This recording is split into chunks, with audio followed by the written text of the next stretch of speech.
Bonjour, voici le deuxième tutoriel pour expliquer les différentes fonctions des collections que nous avons créées. Par exemple, la rubrique Mes partages. Si je l'ouvre, dedans par exemple j'ai créé deux partages. Par exemple mes cours, qui est une collection que je veux partager avec les élèves, je l'ouvre. Et à l'intérieur j'ai créé une collection maths pour les cinquièmes. Je veux la partager avec les cinquièmes, qu'est-ce que je fais? Je clique dessus, je clique sur Partager, annuaire. Je sélectionne cinquième, par exemple cinquième A, tous les élèves. Et je valide. Je peux leur mettre un message, ranger ce cours dans mes cours, OK, et je ferme. Je vais maintenant regarder, je peux retourner à mon accueil. Je vais maintenant regarder du côté élève ce que ça peut donner. Si je prends un compte élève, élève test Abel Minard 2, l'élève va voir sur son réseau qu'il a des informations. Ici, il a un petit 2, donc c'est-à-dire qu'il a deux nouveaux messages. Il va cliquer dessus. Il voit qu'il a un premier message qui a été envoyé par Prof Test Abel Minard, donc vous, rangez ce cours dans mes cours. Il peut vous répondre, ferme.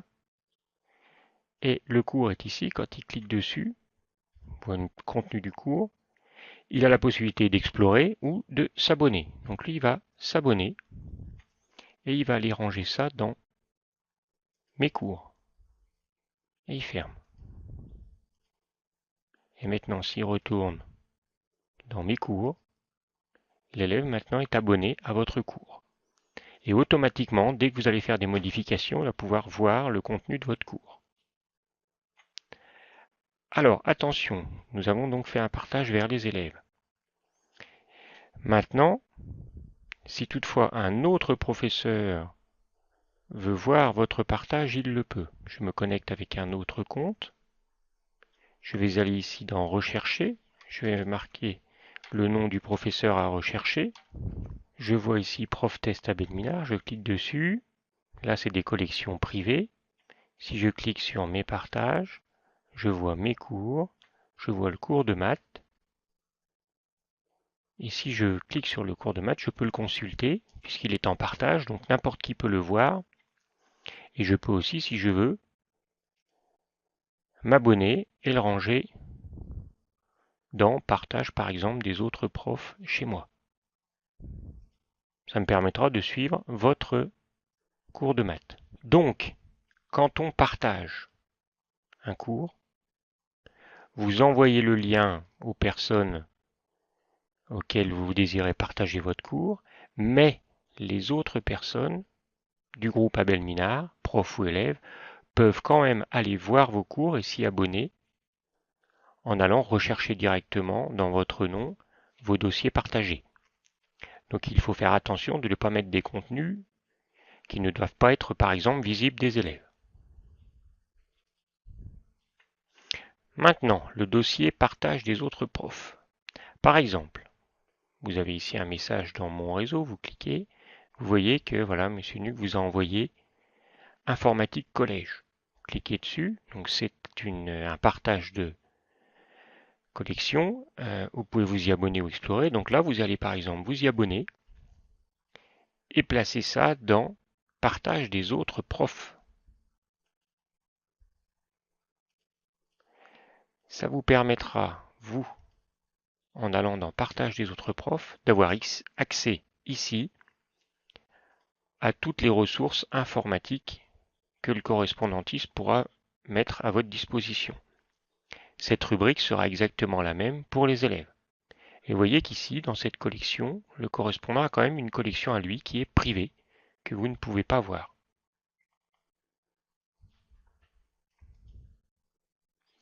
Alors, dans la rubrique Travaux de groupe, nous allons ranger ici les groupes que je vais créer ou les groupes que des collègues ont créés. Par exemple, je vois ici que j'ai un nouveau message dans mon réseau, je clique et je vois que Monsieur Nug m'a ajouté à l'équipe allophone. Je clique dessus, je vois qu'à l'intérieur il y a des documents, équipe allophone. Je peux placer ça dans mon compte. C'est pour que je fasse partie d'une équipe. Placer dans mon compte. Je vais mettre ça dans travaux de groupe prof. C'est fait. Je retourne dans travaux de groupe prof. Je prends allophone et je vais le placer là dans administrateur collègue. Donc je fais partie du groupe allophone. On voit qu'ici, si je clique sur membre, il y a 2 membres. Monsieur Nu qui est le fondateur et moi qui fais partie de ce groupe. Cette utilisation de groupe permet de créer des documents visibles uniquement par les personnes sélectionnées. L'avantage, c'est qu'un élève ne pourra pas le voir. Par exemple, je prends un compte élève. L'élève va vous rechercher. L'élève vous recherche. Et il voit ici, en fait, vous êtes en collection privée. Donc il a beau cliquer, il ne va pas voir à quel groupe vous appartenez et il ne peut pas voir vos travaux.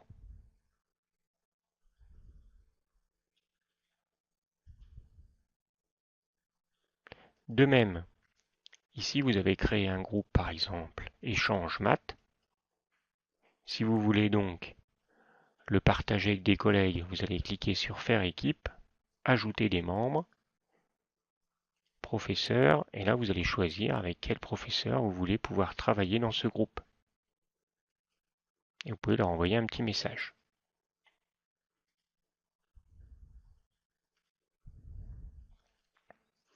De même, travaux de groupe élèves, vous allez pouvoir à l'intérieur créer des travaux et les partager avec les élèves.